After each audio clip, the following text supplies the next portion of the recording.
সংবিধানে উল্লেখিত অনগ্রসর গোষ্ঠীর জন্য ন্যূনতম কোটা রেখে সকল গ্রেডে কোটা বাতিলের আইন পাশের দাবি জানিয়েছেন আন্দোলনকারী শিক্ষার্থী ও চাকরি প্রত্যাশীরা। শাহবাগ মোড় সহ রাজধানীর গুরুত্বপূর্ণ জায়গাগুলো দীর্ঘ সময় আটকে রেখে রোববারের কর্মসূচি শেষ করেন তারা। সোমবার বিকেল 3:30 থেকে আবারও এসব জায়গায় অবরোধ পালিত হবে। রোববার বিকেলে ঢাকা বিশ্ববিদ্যালয়ের কেন্দ্রীয় গ্রন্থাগারের সামনে জড়ো হন সরকারি চাকরিতে কোটা বাতিলের দাবিতে আন্দোলনকারীরা।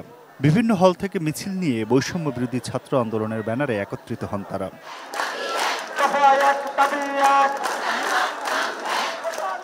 সেখান থেকে কোটা বিরোধী আন্দোলনকারীরা শাহবাগে গিয়ে রাস্তা অবরোধ করেন।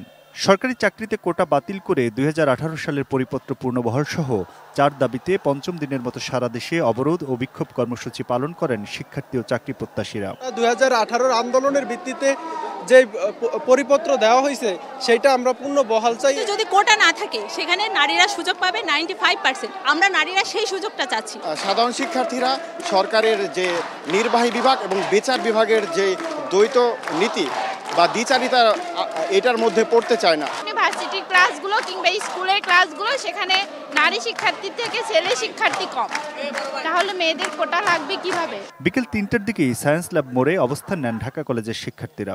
বিকেল 4টার পর চানখাঁরপুল, নীলক্ষেত, তাঁতিবাজার সহ ঢাকার বেশ কয়েকটি এলাকায় শিক্ষার্থী ও চাকরি প্রত্যাশীরা সড়ক অবরোধ করেন। সন্ধ্যার পরে বিভিন্ন স্থানের আন্দোলনকারীরা মিছিল নিয়ে যোগ দেন শাহবাগে। আন্দোলনকারীরা জানান, সন্ধ্যায় তাদের 4 নেতাকে পুলিশ কর্মকর্তারা ডেকে নিয়ে গিয়েছিলেন। ফিরে এসে তারা বলেন, দাবি আদায় ছাড়া কোনো আপোষে যাবেন না তারা। সংবিধান অনুসারে যৌক্তিক একটি সংস্কার করুন, শুধুমাত্র অনগ্রসর জাতিগোষ্ঠীর জন্য। নাতিপুতি কোটা আমরা মানি না, এটা আমরা মানতে পারি না।